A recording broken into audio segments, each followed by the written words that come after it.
하나님께서는 내가 어디에 있든지 또 누구를 만나든지 무엇을 하든지 항상 변함없이 나와 동행하시는 하나님이십니다.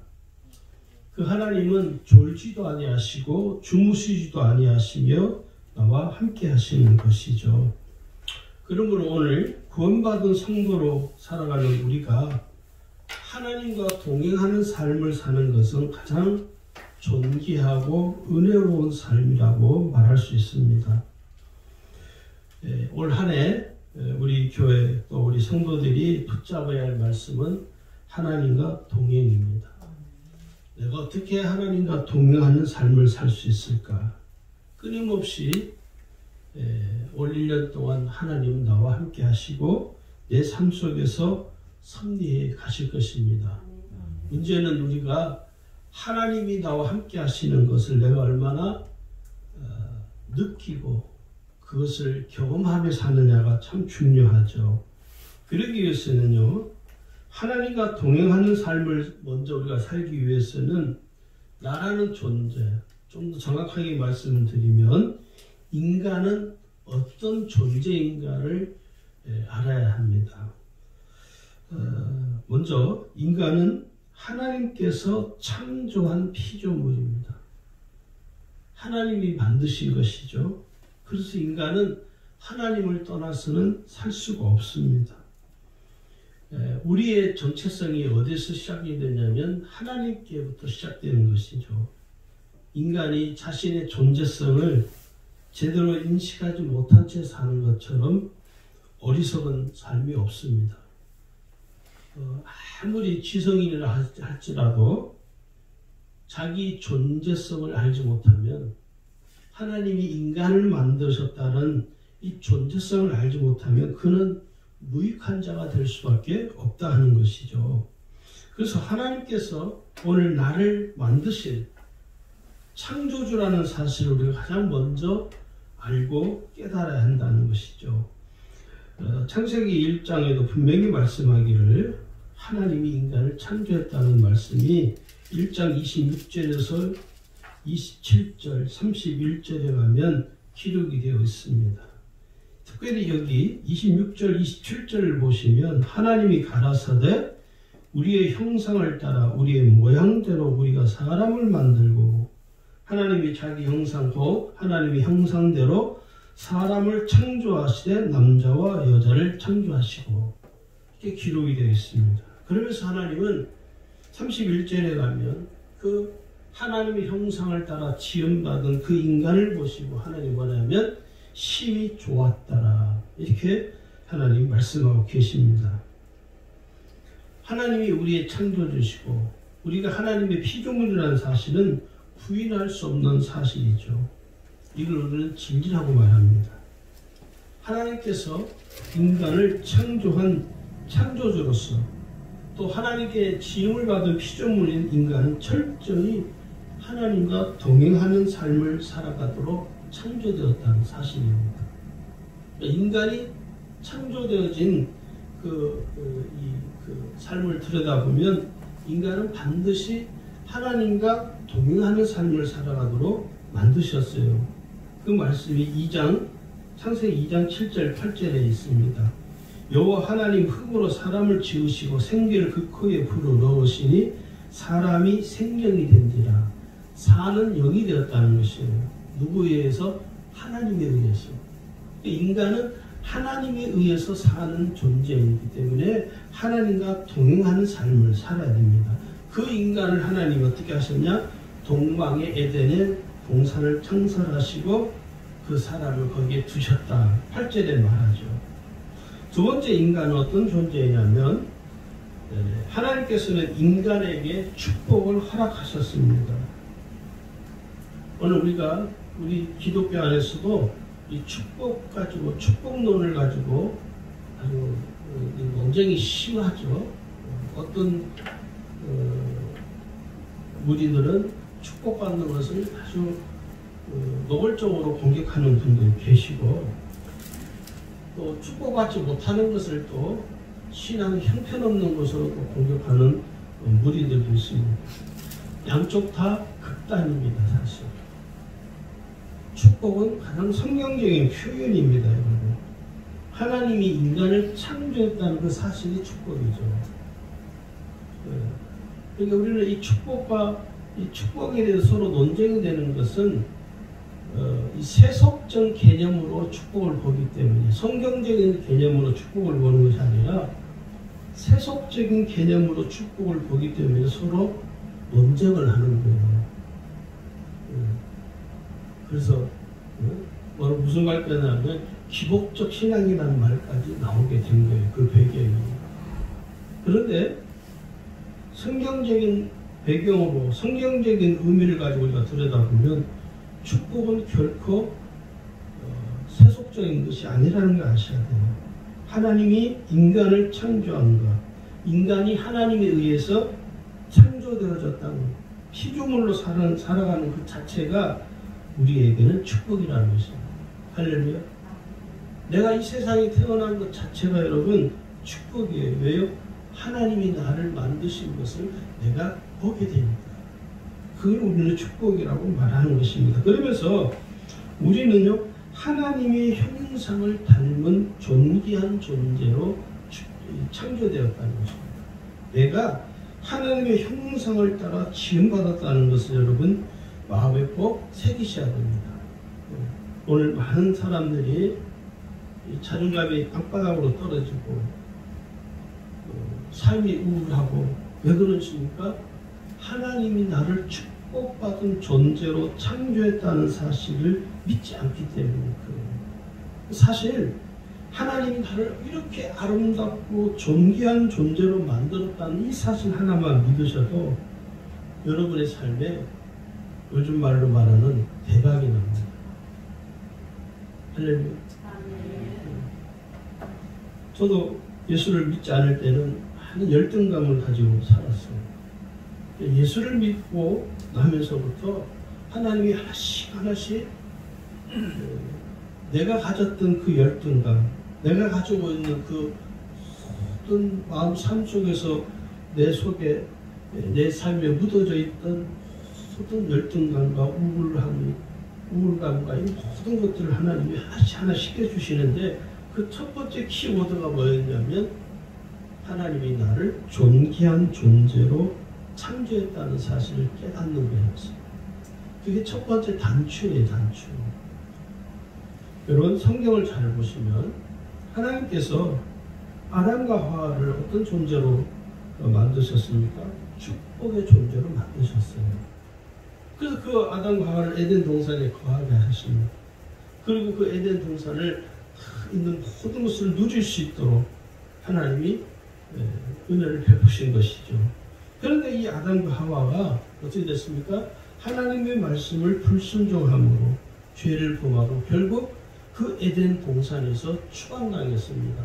그 이후의 삶은 우리가 쉽게 짐작할 수 있죠. 에덴 동산에서 누렸던 평안한 그 삶은 깨져버린 것입니다. 에덴 동산에서 추방을 당하는 그 순간부터 무슨 일이 벌어집니까? 땀을 흘려야 되고 육체 노동을 해야 되고 마음의 번민을 겪어야 되고 고통을 겪어야 되고 그래서 사람의 기분이 마음이 감정에 따라서 이게 좌지우지되는 그게 곧 하나님의 은혜가 더 이상 그 삶에 머물지 않게 되는 것이죠. 그러면서 우리 사람들 속에 뭐가 시작됩니까? 서로 갈등이 시작됩니다. 서로 갈등이 시작되면서 어떤 일이 벌어집니까?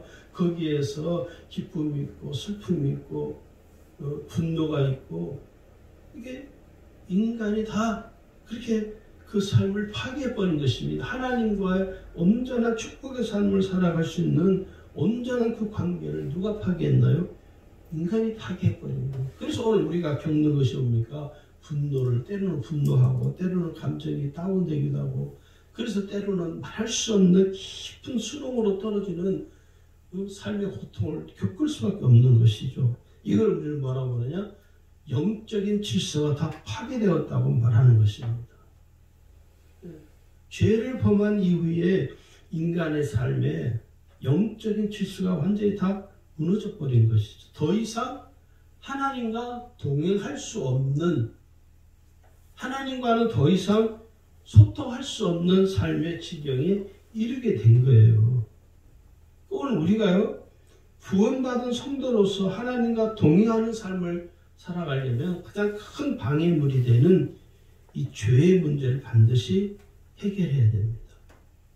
아담과 하와가 죄로 말미암아 하나님과의 소통이 끊어진 것을 우리가 기억해야 된다 하는 것이죠. 오늘 내 삶에 내가 정말 하나님과 동행하는 삶을 살아가려면 나를 하나님과 동행하는 삶을 살지 못하도록 방해를 하는 영적인 존재가 있어요. 그게 누구냐면 마귀입니다. 악한 이 사단은 구원받은 성도들로 하여금 할 수 있는 대로 죄를 범하게 만들고 이 세상에 있는 모든 것들을 다 동원해서 결국은 뭐하냐? 무너지게 만드는 거예요. 죄짓게 만드는 것이죠. 죄로 세상에 있는 모든 문화와 세상에 있는 모든 즐거운 것들로 우리의 마음을 현혹시키죠. 우리의 눈을 현혹시킵니다. 우리의 심령을 유혹하는 거예요. 왜요? 하나님과 동행하는 삶을 살지 못하도록. 그러므로 우리가 해야 될 것이 뭐냐? 성경 우리에게 뭐라고 말씀하냐면 근신하여 깨어 있어라. 그렇게 말합니다. 세 번째는요, 인간은 하나님의 말씀에 의해 살아가도록 창조되었다 하는 것입니다. 왜냐하면 하나님의 이 말씀은 영이시며 생명이시죠. 그래서 하나님의 말씀을 듣는 사람, 하나님의 말씀을 마음에 늘 새기는 사람, 하나님 말씀을 늘 의지하는 사람에게는요, 하나님이 그와 동행하십니다. 할렐루야. 여러분, 마음으로 하나님 나와 동행해 주세요. 내가 하나님과 동행하는 삶을 살게 해주세요. 마음의 소원만 가지고 되는 게 아니에요. 신앙은.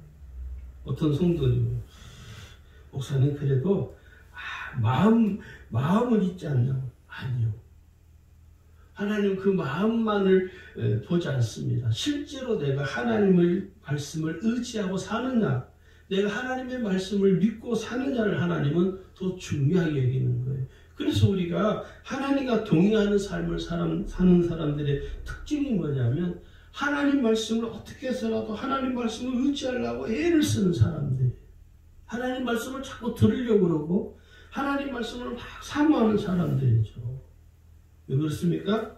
하나님과 동행하는 사람들, 하나님과 동행하는 삶을 사모하는 사람들은요, 하나님께서 말씀을 통해서 그와 동행하는 길을 원하는 것을 깨닫기 때문에 그렇다는 것이에요. 그러므로 성도 여러분, 인간이 어떤 존재냐? 하나님의 말씀을 이런 표현을 좀 그렇지만 먹어야 살 수 있는 존재예요. 마태복음 4장 4절에 우리가 잘 아는 말씀이죠. 이 사람에 대해서 뭐라고 규정을 하냐면 마태복음 4장 4절에 보면 사람이 떡으로만 살 것이 아니요 하나님의 입으로부터 나오는 모든 말씀으로 살 것이라. 이렇게 인간에 대해서 아주 성경은 분명하게 명확하게 말씀을 하고 있는 것이죠. 그래서 우리의 본분이 뭐냐? 인간의 근본적인 본분이 뭐냐면 하나님의 말씀을 듣고 의지하며 사는 것입니다. 할렐루야. 자, 그렇다면 이렇게 우리 인간에 대해서 우리가 함께 좀 생각을 해봤는데, 그러한 인간인 내가 그러면 하나님과 동행하는 삶을 왜 살지 못하는 것인가 하는 것을 한번 생각을 해야 돼요. 문제를 우리가 좀 우리 자신의 문제에 대해서 좀 찾아가야 돼요. 도대체 내가 무슨 문제가 있나? 나는 하나님과 동행하는 삶을 그렇게 살고 싶은데 왜 안 되나? 그 이유가 있습니다. 첫 번째 이유는 하나님의 주권적인 섭리하심을 알지 못하기 때문입니다. 하나님께서 지금 나와 동행하시는 것을 내가 잘 알지를 못해요.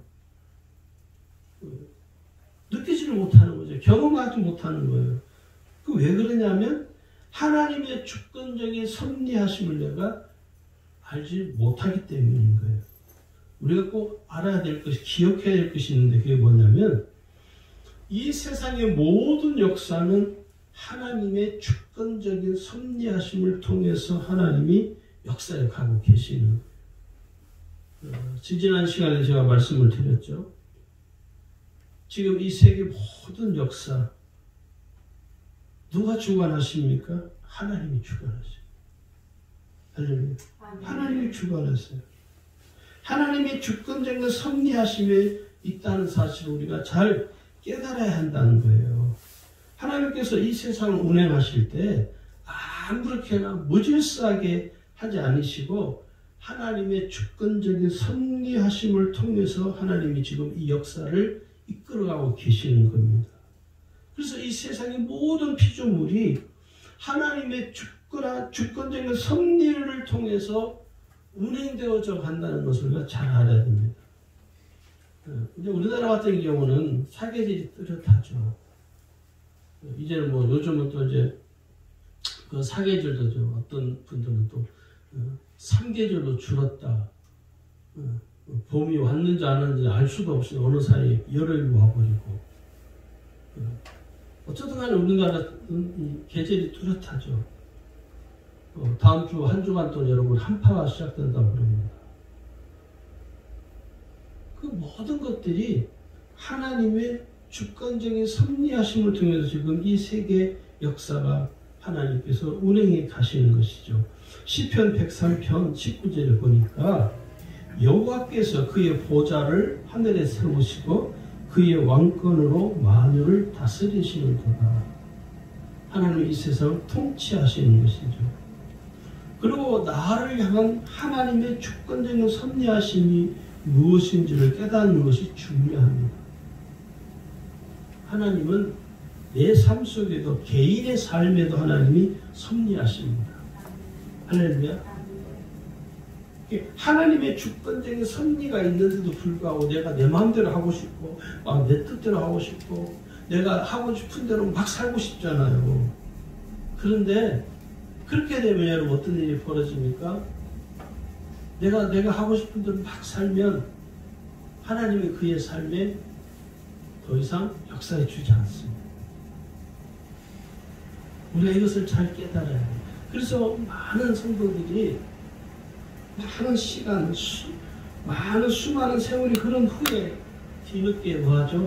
깨닫죠. 언제? 죽을 때.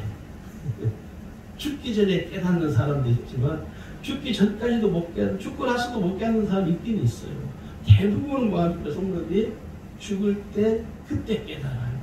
내가 말하는데 그때 내가 그렇게 하지 않았어야 되는데 내가 그때 이렇게 했어야 되는데 나중에서야 죽음이 다 문턱에 다 와서야 그때서 하나님이 내 삶 속에 그렇게 역사하셨는데 내가 그걸 몰랐어.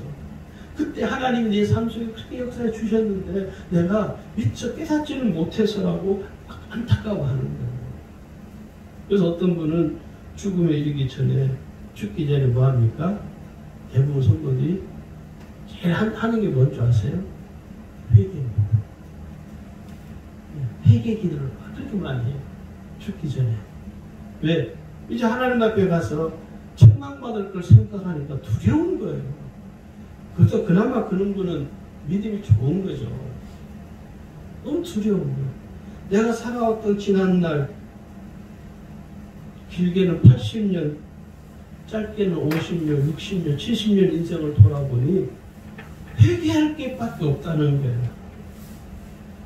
그래서 임종예배에 가면 성도들이 그렇게 부탁을 해요.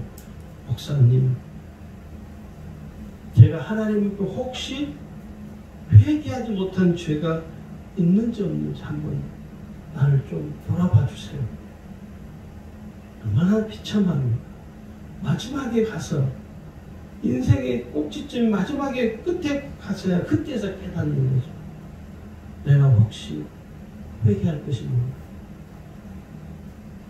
어떤 자녀는 또 그 아버지가 이제 마지막 하나님 앞에 가기 전에 마지막 부탁을 해요. 그 딸이 아버지에게. 실화입니다. 제가 누구라고 밝힐 수는 없어요. 아버지 천국 가시기 전에 하나님 앞에 가시기 전에 꼭 이 문제 해결하고 가셔야 됩니다. 목사님의 마음을 그렇게 아프게 했던 아버지의 지난날의 삶을 아버지도 돌아보시고 이 문제 꼭 해결하고 하세요. 회개하고 하셔야 됩니다. 그 아버지가 눈을 감기 전에 그 회개기도 그렇게 많이 하고 갔대요. 누구라고 제가 밝힐 수는 없어요. 그러면 왜 그렇습니까? 하나님의 주권적인 섭리하심을 깨닫지 못하게 되면요, 예수를 믿는 데는 믿기는 믿지만 더 이상 하나님이 그 사람 속에 역사해 줄 수가 없는 거죠. 그래서 마지막 눈을 감기 전에 마지막으로 하는 것이 뭐예요? 회개기도 하는 거예요. 침상에 누워서 할 수 있는 것 회개밖에 없는 거예요. 두 번째는요, 왜 우리가 하나님의 섭리하심 동행하는 삶을 살지 못하느냐면 하나님의 뜻을 잘 알지 못하기 때문입니다. 오늘 구원받은 우리가 온전한 신앙생활을 지속하지 못하는 이유는 하나님의 뜻을 잘 알지 못하기 때문이에요. 많은 성도들이 헷갈려하고 어려움을 토로하는 게 뭐냐면 도대체 하나님의 뜻이 뭡니까? 나를 향한 하나님의 뜻이 무엇일까요? 질문하는 성도들이 의외로 많아요. 뭔 말이냐면 하나님의 뜻을 모른다는 것이죠. 하나님의 뜻을 모르기 때문에 어떤 일이 벌어지냐면 이 신앙생활의 정도를 걸을 수가 없는 거예요. 신앙생활에 올바른 길을 내가 갈 수가 없는 것이죠. 자기 나름대로 열심히 하는 것이죠. 제가 늘 강조하는 이야기지만 열심히 하는 거 필요합니다. 중요한 건 아닙니다. 필요하지만 그것이 지나치면 오히려 자기 신앙에 해를 끼치게 된다는 거예요. 저는 목회를 하면서 열심히 하는 성도들이 믿음 좋은 분 거의 본 적이 없어요. 정말 믿음이 신실한 분요, 표를 안 내요. 자기가 헌신하고 자기가 섬기는 것을 티를 안 내요. 정말 믿음이 신실하신 분들은요, 그걸 사람들이 잘 몰라요. 목사만 아는 거죠. 담임 목사만 그 사람이 얼마나 신앙이 신실한 사람인가를 알 수 있죠. 다른 일반 교회들은 전혀 몰라요. 제가 전에 있었던 교회 그런 권사님 한 분 계셔요. 성도들은 그분이 신앙이 어떤지 잘 몰라요. 그런데 목회자인 저는 너무너무 잘 보이는 거예요. 근데 그분이 티가 안 나요. 교회 안에서. 또 자기를 드러내지를 않아요. 그게 진짜 믿음이죠. 그러니까 하나님의 뜻을 잘 알기 때문에 정도를 걸을 수가 있어요. 하나님의 뜻을 우리가 모르기 때문에 신앙생활의 정도를 못 걷는 거예요. 자기 나름대로 열심히 하는 거예요. 자기가 정한 것이죠. 신앙생활의 길을, 정도를 자기가 정했고 가는 거예요, 막. 그래서 자기가 원하는 대로 안 따라오면 막 교회 안에서 막 성질을 내기도 하고. 그런 분이 한 분 계셨는데, 와가지고 우리 교회 와서 오자마자 막 자기가 못하겠다고. 하겠다는데 하지 말을 할 수는 없잖아요. 아니, 하시라고. 그랬더니 자기가 하는 대로 교인들이 안 따라온다고 오히려 막 교인들한테 뭐 화를 내고 저한테 찾아와서 그러는 거야. 아이, 목사님 어떻게 교인들이 이럴 수 있습니까? 왜 그러냐고. 아이, 세상에 말이야. 이렇게. 그걸 보면서, 이분은 자기 나름대로 자기가 정한 거예요. 신앙생활의 정도를 자기가 정해놓고 자기가 정해놓은 이 기준 안에 안 들어오는 교인들은요, 믿음이 형편없는 성도라고 막 공격을 하는 거예요. 그건 건강하지 못한 비성경적인 신앙이죠. 이 성경적인 신앙을 가진 신실한 신앙은요, 오늘 신앙생활의 정도를 걸어야 됩니다. 그러려면 어떻게 됩니까? 하나님의 뜻을 잘 헤아려야 됩니다. 오늘 내가 하나님의 뜻을 잘 헤아리면서 신앙생활을 하고 있느냐, 그렇지 않느냐를 우리가 잘 봐야 됩니다. 오늘 성경은 우리에게 뭐라고 하냐면 로마서 12장 2절에 보시면요. 하나님의 뜻을 분별하라고 말합니다. 여기 보시면 너희는 이 세대를 본받지 말고 오직 마음을 새롭게 함으로 변화를 받아 하나님의 선하시고 기뻐하시고 온전한 뜻이 무엇인지 분별하도록 하라. 분별하라는 거예요. 다시 말해서 하나님의 뜻이 무엇인지를 알기를 사모해야 된다는 거예요. 요나서를 여러분 우리가 잘 보면 하나님께서 니느웨 성을 구원하러 누구를 보내죠? 요나를 하나님이 파송합니다. 근데 요나가 어떻게 합니까? 버팁니다. 안 간다고. 왜 그런 데를 하느냐고. 그래서 이 요나가 반기를 들어요. 하나님께 대적하는 거예요. 사실은 하나님께 반기를 들어서 니느웨 성을 가지 않고 다시스로 가는 배를 타게 됩니다. 그 결과 어떻게 되죠? 물고기 밥이 됩니다. 이 요나를 잘 보면 하나님의 뜻을 잘 알지 못하고 자기 임의대로 자기가 정해놓은 정도로 가버린 거예요. 자기가 정해놓은 길로 가버린 것이죠. 그러니까 신앙생활을 뭐예요? 우리의 삶도 똑같아요. 대부분 성도들이 말하기 이렇게 말하잖아요. 신앙생활 참 어렵다. 참 힘들다. 모르겠다. 왜 그러냐? 맞아요. 그 말이. 신앙생활 힘들 수밖에 없죠. 모를 수밖에 없죠. 너무너무 힘들다는 거예요. 힘들 수밖에 없죠. 하나님의 뜻을 모르기 때문에 그렇게 힘든 거예요. 너무너무 힘이 든 것이죠. 하나님의 뜻을 모르기 때문에 그러니까 내가 지금 무엇을 해야 될지 갈팡질팡하는 거예요. 저도 그랬어요. 하나님의 뜻을 모를 때는 내가 내 열심을 가지고 살았습니다. 하나님 뜻을 내가 알지 못하고 깨닫지 못할 때에는 이렇게 내고 저렇게 내고 별짓을 다 해보는 거예요. 다 별짓을 다 해보다가 하나 걸리겠지. 그 인생이 그걸 성경 뭐라는 그걸 세월을 허송한다 말하는. 이것도 해보고 저것도 해보고 하다가 사람들이 그렇게 말하죠. 그래 뭐 인생이 뭐 별거 있어? 그냥 이것도 해보고 저것도 한번 해봐. 그러다 하나 걸리면 그 붙들고 가는 거야. 그 인생을 성경은 뭐라고 하는 줄 아십니까? 세월을 허송한다고 하는 거예요. 왜 이것도 하고 저것도 하죠? 하나님의 뜻이 무엇인지 모르니까.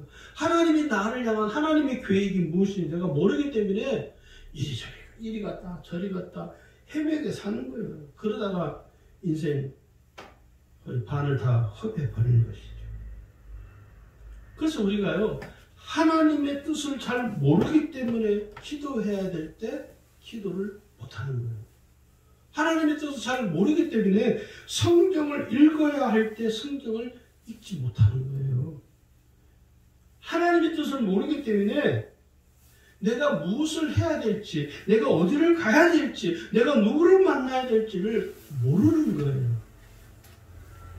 얼마나 어리석습니까? 그리고 많은 시간 지난 후에 뒤늦게 깨닫죠. 이미 소용없습니다. 이미 늦었어요, 사실은. 가장 어리석은 사람은 어떤 사람이냐? 뒤늦은 후회를 하는 사람이죠. 뒤늦은 후회. 아무 소용없습니다, 여러분. 하나님이 나를 향하신 뜻, 계획. 이게 아는 사람과 알지 못하는 사람은요, 비교가 안 됩니다, 자체가. 비교 자체가 될 수가 없어요. 자, 세 번째는요, 하나님과 동행하는 삶을 살지 못하는 세 번째 이유는 자기 세계에 갇혀서 살기 때문에 그렇습니다. 오늘 이 말씀을 좀 잘 들었으면 좋겠어요. 대부분 사람들이요, 제가 확신합니다. 99%입니다. 자기 세계에 갇혀 살아요. 여러분, 누가복음을 보면요, 엠마오 마을로 가는 두 제자가 스토리가 소개됩니다. 그 엠마올로 가는 두 제자와 함께 동행하신 분이 누구냐면 예수님이세요. 자기들 함께 대화를 나누고 스토리를 서로 이야기하고 그런 사이에 엠마오 마을에 도착했어요. 그런데 이 제자들이 엠마오 마을로 가는 그 시간 동안 바로 자기 옆에요. 함께 이야기를 지금 나누고 있는 분이 예수님인 것을 알았을까요? 몰랐을까요? 몰랐습니다. 언제 알았죠? 예수님이 가시고 난 후에. 그래서 그 제자들의 모습을 우리의 모습과 똑같습니다. 뒤늦게 깨닫죠. 뒤늦게 후회를 하게 되죠. 그분이 예수님이라는 사실을 모르는 거예요. 함께 이야기를 나누고 하는데. 왜 그렇습니까? 자기 세계에 갇혀있는 거예요. 두 제자가. 자기 세계에 갇히면요 못 봅니다. 오늘 저와 여러분의 삶도 똑같습니다. 내가 내 스스로가 내 세계에 갇혀버리면요 볼 수가 없어요. 깨닫을 수가 없어요. 알 수가 없어요. 99.9%가 그렇습니다. 자기 세계에 빠져가지고요 자기 자신을 객관적으로 들여다보지 못하는 거예요. 그래서 하나님이 내게 말씀해도 못 알아듣는 거예요. 하나님이 내게 역사에 가시는데도 불구하고 못 깨닫는 거예요. 왜요? 자기 세계에 갇혀 있어서. 자기 세계에 갇혀있는 이것을 깨지 못하면요 하나님은 여러분 어떤 분입니까? 전능하신 하나님이시죠. 그 전능하신 하나님이 자기 세계에 갇혀있는 그 사람을 하나님이 깨부술 수 있어요. 근데 여러분 내가 부셔 그 내 세계에 갇혀있는 나를 내가 부셔버리지 않는 이상은 하나님은 내 삶에 역사해 주지 않습니다. 이걸 깨달았으면 좋겠어요. 자기 세계에 갇힌 사람들의 어떻게 사는 줄 아십니까? 첫 번째는요 자기 중심적인 삶을 살아요. 하나님 중심의 삶을 살지 않고 자기 중심적인 삶을 살아가기 때문에 그 사람 속에서 역사하시는 하나님, 그 하나님과 동행하는 삶을 경험할 수가 없는 것이죠. 그리고 세상 중심적인 삶을 살아요. 신앙 중심의 삶이 아니라 세상 중심의 삶을 사는 것이죠. 하나님께 관심이 별로 없어요. 하나님께 관심이 별로 없기 때문에 어떻게 살아요? 하나님 내게 역사 안 해줘도 괜찮다 이거죠. 나는 별로 아쉬울 게 없다는 거예요. 대부분 성도들이 보면 별로 은혜 안 받아도 돼. 그 은혜 받는다고 별거 있어? 내가 기도한다고 하나님 내 기도에 응답 별것도 없더만 왜 그렇습니까? 자기 세계에 갇혀서 그래요. 거기서 못 벗어나는 거예요. 자기 세계에 갇혀서 그냥 하나님의 은혜 단비를 조금 맞는 정도로 만족하고 사는 것이죠. 다른 옆에 있는 하나님의 은혜를 풍성하게 체험하며 사는 성도의 삶을 들여다보도 별로 그렇게 부러워하지 않는 거예요. 사모함이 없는 것이죠. 여러분 베드로를 한번 보세요. 베드로도 자기 세계에 갇혀 있었어요. 베드로는 저와 여러분보다 훨씬 신앙이 좋은 사람이죠. 사도니까. 예수님이 제자잖아요. 예수님과 함께 동고동락하잖아요. 우리보다 훨씬 좋은 조건 있는 사람이죠. 우리보다 어떻게 보면 신앙이 좋은 것처럼 보이죠. 실제로 신앙이 좋습니다. 베드로가. 저와 여러분보다 신앙이 훨씬 좋아요. 그런데 잘 봐야 돼요. 베드로의 모습은 우리의 모습과 저는 일치한다고 믿어집니다. 베드로가요 누가복음 22장이고 예수님께서 베드로에게 먼저 말씀을 하세요. 베드로가 먼저 물은 게 아니라 예수님이 베드로를 향하여 뭐라고 말합니까? 이렇게 말합니다. 누가복음 22장 31절에 보면 시몬아 시몬아 보라 사탄이 너희를 밀가부르듯 하려고 요구하였으나 그러나 내가 너를 위하여 내 믿음이 떨어지지 않기를 기도하였나니 너는 돌이킨 후에 내 형제를 굳게 하라. 그가 말하되 주여 내가 주와 함께 오게도 죽는 때에도 가기를 각오하였나요? 이르시되 베드로야 내가 내게 말하노니 오늘 닭 울기 전에 내가 3번 나를 모른다고 부인하리라. 여러분 잘 보세요. 여기 베드로가 뭐라냐면 주님 앞에 당당하게 말하잖아요. 주님, 예수님 당신이 십자가에 죽는 일은 없습니다. 내가 당신을 위하여 내 목숨도 내놓을 수 있습니다. 얼마나 정말 신앙이 좋습니까? 우리보다 훨씬 신앙이 좋은 사람이죠. 그런데 예수님이 뭐라고 하냐면 오늘 밤 닭 울기 전에 내가 3번 나를 모른다고 부인하리라. 하나님, 예수님께서 지금 베드로에게 말씀하는 거예요. 예수님이 미리 알려주시는 거예요. 너가 이렇게 될 터이니 너가 각성하고 정신 차리라는 거예요. 그런데 베드로는 뭐랍니까? 아닙니다. 그런 일은 있을 수가 없습니다. 내가 죽는 데까지도 내가 가기를 각오합니다. 거창하죠. 이게 자기 세계에 갇혀있는 베드로의 그 모습이 오늘 우리의 삶과 다를 게 없습니다. 그래서 이 베드로는요, 그 인생에 오점을 남기죠. 씻을 수 없는 오점이죠. 내가 닭 울기 전에 3번 나를 부인하리라. 그 말씀이 생각나서 베드로는요, 마태복음 26장 75절에 가면요, 심히 통곡했다라고 성경은 기록을 합니다. 뒤늦은 후회이죠. 뒤늦은 회개이죠. 자기 세계에 갇히게 되면요, 나도 모르는 사이에, 여러분 자신도 모르는 사이에 눈이 가려워집니다. 그래서 여러분의 삶 속에 일어나는 것을 알지 못해요, 실제로. 하나님 내 삶 속에서 역사를 해 주시는데도 불구하고 내가 내 세계에 내가 갇혀있기 때문에 못 깨닫는 거예요. 그래서 오늘 베드로에게 예수님은 자기 세계에 갇혀있는 그 베드로에게 그 세계에서 깨어나라는 거예요. 영적으로 각성해 있어야 된다는 거예요. 오늘 저와 여러분이 자기 세계에 갇히지 않으려면 어떻게 됩니까? 영적으로 깨어 있어야 합니다. 할렐루야.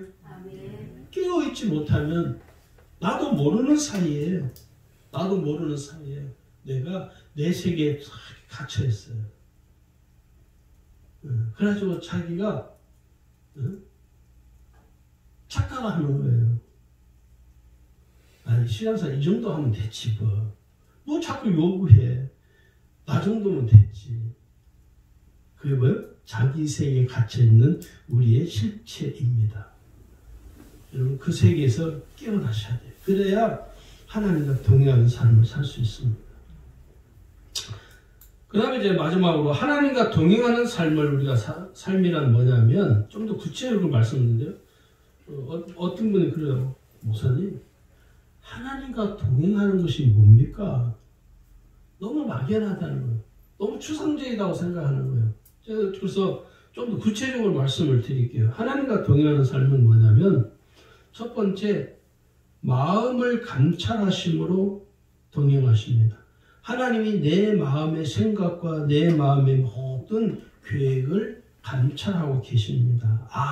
다 살피시고 계신다는 것이죠.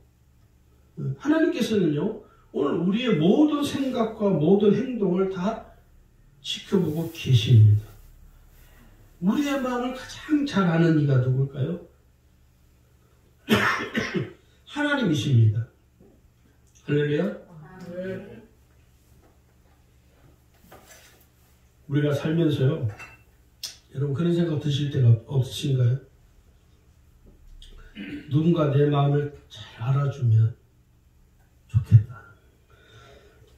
누군가가 내 마음을 잘 헤아려줬으면 좋겠다. 그러면 내 마음이 위로가 되고 격려가 될 텐데 내 마음을 잘 헤아리는 이가 없습니다. 그죠? 사람의 마음을 잘 알아주지 못해서 힘들고 어려울 때 위로하고 격려하면 얼마나 좋겠습니까? 그런데 여러분, 우리가 사람의 마음을 헤아리는 것처럼 어려운 거 없습니다, 실제. 저도 그럴 때 지금 내가 이렇게 힘든데 내 마음이 힘든 걸 누가 알까? 알 수 있습니까? 알 수 없습니다. 알 수가 없어요. 그런데 여러분, 내 마음을 가장 잘 헤아리시고 살피시는 이가 누구시냐면 하나님이십니다. 할렐루야. 그 하나님이 지금 나와 동행하는 거예요. 하나님이 나의 마음을 살피시고 내 마음을 하나님께서 감찰하심으로 하나님이 나와 동행하시는 거예요. 그래서 여러분, 내 마음이 괴롭고 힘들 때 하나님께서 내 마음을 살피시고 헤아리신다는 사실을 여러분 깨닫시기를 주의 축원합니다. 네. 사람에게는 여러분 내 마음을 다 말할 수가 없어요. 아무리 부부라도 사이라도요. 그 마음을 헤아리기는 어렵습니다. 오히려 더 어려워요, 사실은. 마음을 알 수 없는 게 오히려 부부 사이에 사실은. 친구 사이에는요. 다 마음이 통하거든요. 내가 무슨 말하면 아 그래 얼마나 힘드냐 위로해주고 격려해주지만 부부 사이에 무슨 말하면요. 응? 대꾸도 안 하고 관심도 없고 그래? 왜 그래요? 내 마음을 헤아려주지 않기 때문에 그래요. 그런데 하나님은 내 마음을 너무 잘 헤아리시는 거예요. 그래서 하나님이 내 마음이 힘들고 어려울 때 위로가 필요할 때 하나님이 여러분의 마음을 만져주시는 거예요. 그래서 여러분 우리가 기도할 때 알 수 없는 눈물이 왜 나는지 아십니까? 하나님이 내 마음을 지금 헤아리고 계시다는 사인이에요. 하나님이 내 마음을 만져주시는 거예요. 두 번째, 하나님과 동행하는 삶이란 뭐냐면 생명을 지키시고 보호하심으로 동행하십니다. 하나님은 우리의 생명을 지켜주시고 우리를 보호해 주셔요. 이 세상에서 당하게 되는 모든 삶의 위협으로부터 우리를 지켜주시고 우리를 보호해 주시는 것입니다. 하나님께서 이스라엘 백성들이 출애굽을 할 때 그들의 첫 번째 생명이 위태함을 느꼈습니다. 홍해 바다 앞에 홍해가 가려져 있어요. 이걸 건너야 되는데 건널 수 없는 현실이죠. 뒤에서는 애국 군대가 막 쫓아오는데 이제는 죽게 되는 것이죠. 그때 하나님이 이스라엘 백성들의 마음을 하나님이 헤아리셔서 어떻게 합니까? 모세를 통해서 홍해를 가르시죠. 이스라엘 백성들의 생명을 하나님이 지키시고 보호하심으로 그들과 동행하시죠. 그래서 그들이 홍해를 걷는 거예요. 뒤에서 쫓아오는 애국 군대는 다 수장들에 다 몰살을 당하고 또 이스라엘 백성들이 사막에서 이동하는 이렇게 움직이는 요즘 말하면 완전 노숙하는 거잖아요. 노숙이죠. 그렇죠? 근데 그 사막이 낮에는 얼마나 뜨거운지 밤에는 얼마나 추운지 하나님이요. 낮에는 구름 기둥으로 밤에는 불 기둥으로 하나님 그들을 보호하시죠. 그게 뭡니까? 오늘 우리의 삶에도 똑같습니다. 하나님께서 오늘 저 여러분을 하나님의 우리의 생명을 지키시고 우리를 보호하심으로 하나님의 보호하심 속에 하나님이 우리를 덮으셔서 우리의 삶을 하나님이 인도해 가시는 거예요. 그 하나님이 어떤 분이죠? 졸지도 아니하시고 주무시지도 아니하시며 우리를 끝까지 우리의 삶을 지키시고 보호해 주심으로 우리와 동행하십니다. 할렐루야. 세 번째는요. 우리에게 말씀하심으로 동행하십니다. 하나님께서는 구원받은 성도들에게 항상 말씀하십니다. 하나님은 우리에게 말씀하시면서 함께 가자. 나와 함께 동행하자. 내가 너와 함께 한다. 걱정 마라. 근심하지 말라. 염려하지 말라. 끊임없이 하나님 우리에게 말씀을 주시죠. 그러면서 하나님 우리에게 말씀을 왜 주시느냐면 소통하기 위해서 우리에게 말씀을 주시는 거예요. 오늘 저와 여러분이 하나님과 소통하는 삶이 되려면 어떻게 합니까? 하나님 내게 주시는 말씀을 하나님의 말씀으로 들으셔야 돼요. 내가 하나님과 친밀한 관계가 되려면 가장 첫 번째 중요한 키워드가 뭐냐면 말씀입니다. 말씀으로 내가 하나님과 교제하는 거예요. 하나님의 말씀을 내가 끊임없이 소통하는 거예요. 그러면 하나님이 나와 동의하시는 것을 내가 분명하게 알 수 있습니다.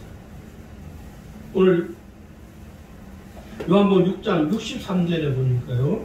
살리는 것은 영이니 육은 무익하니라. 내가 너에게 이른 말은 영이요 생명이라.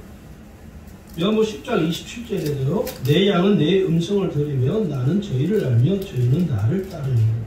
오늘 하나님 말씀이 영이요 생명이셔서 오늘 우리가 그 말씀을 들으면 우리가 그 말씀을 듣고 반응하게 되죠. 아, 이게 주의 음성이구나. 아, 하나님 주의 내게 말씀하시는구나. 내가 이 말씀에 순종해야지. 내가 이 말씀을 따라야지. 내가 이 말씀을 의지해야지 하고 마음에 결단이 생김으로 하나님과 동행하는 삶을 계속 살아갈 수 있는 거예요. 말씀을 모르면, 말씀을 깨닫지 못하면 동행하는 삶은 불가능합니다.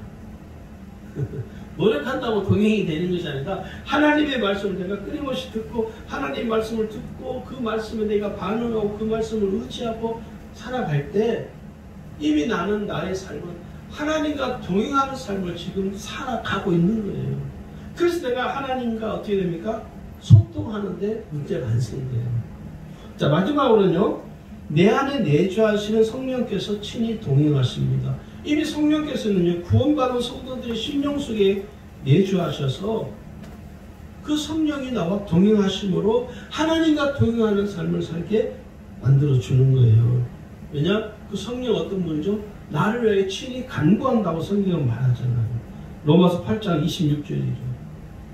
말할 수 없는 탄식으로 나를 위하여 친히 간구하고 계시다는 거예요. 하나님과 동행하는 삶을 살게 하기 위해서 한 성령이 나를 위해 끊임없이 간구하신다는 중보자이시죠. 또 27절에서 뭐라 하냐면 하나님의 뜻대로 로마서 8장 27절을 보니까요. 성령이 하나님의 뜻대로 성도를 위하여 간구하십니다. 할렐루야. 성령께서는 하나님과 우리 사이에 중보자가 되셔서 우리를 위해 끊임없이 기도해요. 하나님의 뜻대로 살아가기 위해서. 하나님의 뜻대로 살아가도록 우리를 끊임없이 격려해 주시고 우리를 가르쳐 주시고 우리를 생각나게 하시는 분이 성령이십니다. 성도 여러분, 2021년 새해에는 저는 우리 교회 성도들이 하나님과 동행하는 삶을 살아서 여러분의 삶이 더 풍성해지는 삶이 되기를 축원합니다.